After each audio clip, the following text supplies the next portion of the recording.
আন্দোলনটি কখন আপনারা অনুভব করলেন যে এখন সরকার পতনের দিকে যাচ্ছে? এইটি একটি বিষয়। আরেকটি বিষয় আপনার কাছ থেকে জানতে চাই, আন্দোলনটিকে এখন নানানভাবে স্বাভাবিকভাবেই যারা পরাজিত হয়েছেন তারা এর মধ্যে নানান সূত্র খোঁজার চেষ্টা করবেন, সবসময় হয়ে থাকে। তাদের যে অভিযোগ, এটি এক ধরনের ডিজাইন ছিল, পূর্ব পরিকল্পিত ছিল।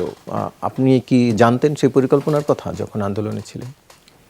আচ্ছা, আপনার প্রথম প্রশ্ন যেটা যে আন্দোলনটা কখন সরকার পতনের দিকে গেল, মানে আমরা যারা সক্রিয়ভাবে রাজনীতি করছি আমাদের তো আসলে অনেক আগে থেকে আকাঙ্ক্ষা এটাই। কারণ আমাদের 2022 সালে একটা জোট গঠন হয়, গণতান্ত্রিক ছাত্র জোট। ওটার প্রথম দাবি ছিল এই সরকারের পদত্যাগ, এবং তারও আগে থেকে এই 6টা-7টা সংগঠন যারা ক্যাম্পাসে লম্বা একটা সময় ধরে আন্দোলন সংগ্রাম করছে তারা এই দাবিতে আন্দোলন করছিল, এবং একটা পর্যায়ে এসে ফ্রন্টটাকে আরও বৃহত্তর করার একটা প্রক্রিয়া শুরু হয়। ছাত্র দলের নেতৃত্বে একটা জোট গঠিত হয় এবং এই দুইটা জোট অ্যাকুমুলেট করার বিষয়ে নানান আলোচনা তখন চলছিল। তার মধ্য দিয়েই আমরা মানে 24-এর নির্বাচন এবং তার পরবর্তীতে এই আন্দোলনের দিকে বিষয়টা মোড় নেয়।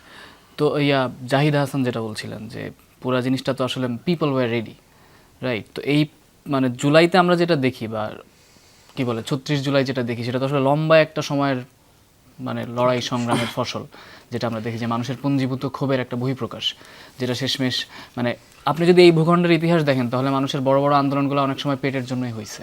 মানে ট্রিগারটা, আলটিমেট ট্রিগারটা কখন যে হয়, আপনি যদি 52 খেয়াল করেন তাহলে এখানে আসলে ভাষার সাথে মানুষের রুটি রুজির সম্পর্ক জড়িত ছিল।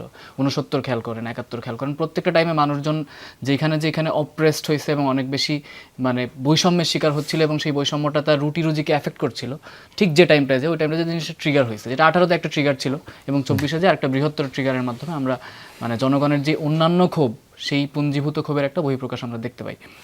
তবে হ্যাঁ, মুভমেন্টে যখন এই আজকের দিন তখন একটা মানে যখন অনেকগুলা আওয়ামী লীগের হাতে অনেকগুলো হত্যাকাণ্ড হয়ে যায় সরকারের হাতে, তখন মোটামুটি অনেকে আঁচ করতে পারছিলেন যে মুভমেন্টটা আসলে ঠিক এখানে থাকবে না, এটা আরও বৃহত্তর পরিসরে, এবং মানে যেটা যে এখানে আসলে মুভমেন্টটা এখানে থামাই দিলে জিনিসটা অনেক বেশি গাদ্দারি হয়ে যাবে শহীদদের সাথে।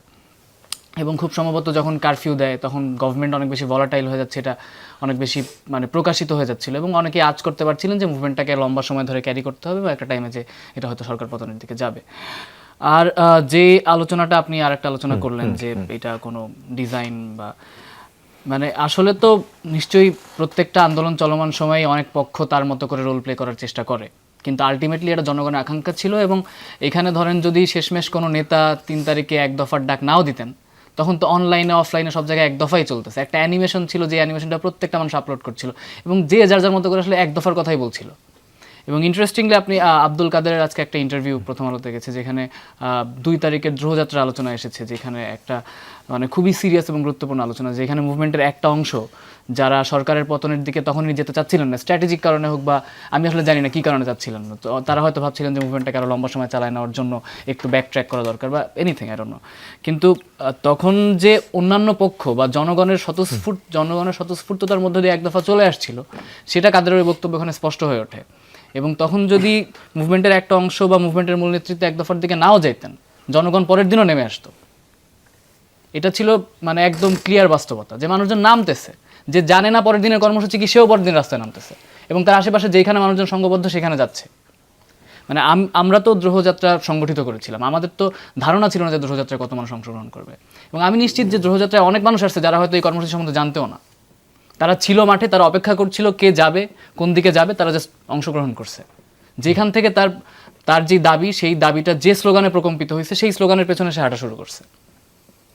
তো নিশ্চয়ই কোনো ডিজাইন দিয়ে কিংবা কোনো স্ট্র্যাটেজি দিয়ে এই মুভমেন্ট এক্সপ্লেইন করা সম্ভব নয়। এই মুভমেন্ট যেটা পরবর্তীতে মুভমেন্টের পরে এই বিষয়টা আসছে, সেটা হচ্ছে একদিকে তো নিশ্চয়ই আওয়ামী লীগ এটার ডিজাইন বলার চেষ্টা করছে, তার সাথে সাথে আওয়ামী লীগের ওই গোটা প্রোপাগান্ডাটা ফুয়েল করছে মানে যে মাস্টার মাইন্ড থিওরিটা এই মানে ক্ষমতাসীন পক্ষ থেকে পরবর্তীতে ইন্টারিমের তরফ থেকে আসছে, এবং এই দুইটা একসাথে যুক্ত হয়ে পরবর্তীতে আমরা এই তত্ত্বটার একটা মানে পরিপূর্ণ প্রকাশ দেখতে পাইছি, যেটা আসলে কোনোভাবেই ওই মুভমেন্টটাকে এক্সপ্লেন তো করেই না, বরং কিন্তু আপনি যে তত্ত্বের কথা বললেন, তত্ত্বের কথা সেটি তো প্রধান উপদেষ্টা বললেন স্বয়ং, তো সে বিষয়টি কেমন যে আপনারা জানতেন না? আমরা জানতাম না, মানে খুব প্রধান উপদেষ্টা বলছেন যে মাস্টারমাইন্ড। প্রধান উপদেষ্টা একজন মুভমেন্টের সাথে জড়িত একজন নির্দিষ্ট ব্যক্তিকে তার ওভার গ্লোরিফিকেশনের জন্য একটা তকমা ব্যবহার করেছেন, এবং সেই তকমাটা পরবর্তীতে আওয়ামী লীগের জন্য একটা বর্ষরূপ হয়ে হাজির হয়েছে। এটা হচ্ছে এখানে আমার অ্যানালাইসিস যে প্রধান উপদেষ্টা সম্ভবত ওই কাজটা না করলে আওয়ামী লীগের জন্য এটাকে একটা মাস্টার প্ল্যান হিসেবে জনগণের সামনে হাজির করা বা জনগণকে বিভ্রান্ত করার সুযোগ তার জন্য আরো কম ছিল। আমার মনে হয় না জনগণকে বিভ্রান্ত করা সম্ভব, কিন্তু তারপরেও তার যেই একটা ফলোয়িং, কিন্তু প্রধান উপদেষ্টা কেন বিভ্রান্ত করতে চাইবেন? হ্যাঁ, প্রধান উপদেষ্টা কেন বিভ্রান্ত করবেন? আমি তো বলতেছি না প্রধান উপদেষ্টা ইন্টেনশনালি করছেন, আমি তো শুরুতেই বললাম যে একটা ওভার গ্লোরিফিকেশনের চেষ্টা, গ্লোরিফাই করতে গিয়ে বিভ্রান্তি তৈরি হয়েছে। জি, এবং বিভ্রান্তি তো আসলে জনগণ, মানে আমার মনে হয় না যে জনগণ বিভ্রান্ত হয়, যেটা হয় যে জনগণ তো আসলে একটা অ্যাবস্ট্রাক্ট কনসেপ্ট, প্রত্যেকটা পলিটিক্যাল ব্লকেরই তার নিজস্ব জনগণ থাকে, এবং আওয়ামী লীগ আসলে তার যেই ফলোয়িং, সেই ফলোয়িং এর কাছেও তো নিজের মোরাল অ্যাকসেপ্টেন্স হারাই ফেলছিল।